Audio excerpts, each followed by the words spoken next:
So, programming languages, which I think most people think of when you hear computer science, uh, connects to both the theory of computation and formal languages.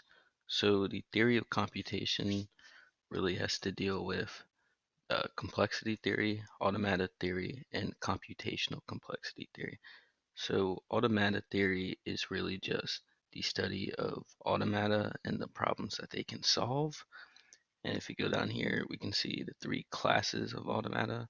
So what an actual automaton is just a machine that can complete a function by itself. So with the four classes of automata, we have the Turing machine, a push-down automaton, a finite state machine, and combinational logic. So Turing machine is just the first computer that was ever created that wasn't human. It was created by Alan Turing. Uh, the push down automaton is just using a stack, which is just the first in, last out logic, which is the opposite of a queue. Then we have a finite state machine, which is just a machine with a finite amount of states that can be transitioned into and out of. And then finally, we have combinational logic, which are just Boolean functions performed on a input that can result in a true or false value or values.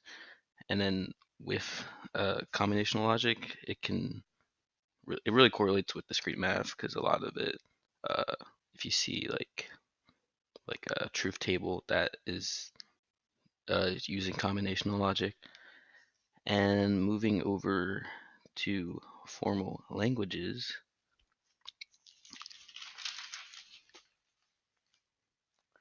or actually no, not formal languages. We still have to talk about complexity and computability theory.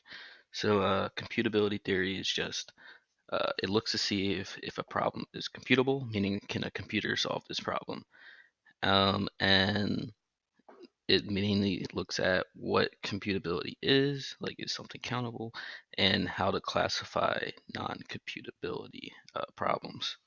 Complexity theory differs from computability theory in the fact that it analyzes the efficiency of an algorithm before a computer actually solves it. So it basically helps determine the space, time, and resources a computer may need to compute an algorithm. And now going to formal languages. So a formal language is just a language using an alphabet to create words with rules applying to those words, which is pretty much all languages. But in regards to a programming language, it's normally made for programmers to communicate to the computer without using machine code, because if all programmers had to use machine code, then it would just be too complex of a job to do. So with any programming language, let's just say like C, you would write your C code and then you would put it in a C compiler, and the C compiler would use a lexical analyzer, which takes out the white space and comments and then groups the words together in tokens.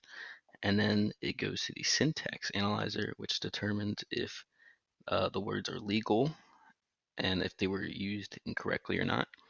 And then we go to the semantic analyzer, which ensures the syntax structure has a meaning to it.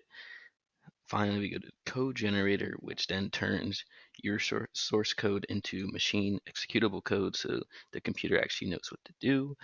And then finally, we have code optimization, which just attempts to reduce the resources consumed by the execution of the code. And that's really it.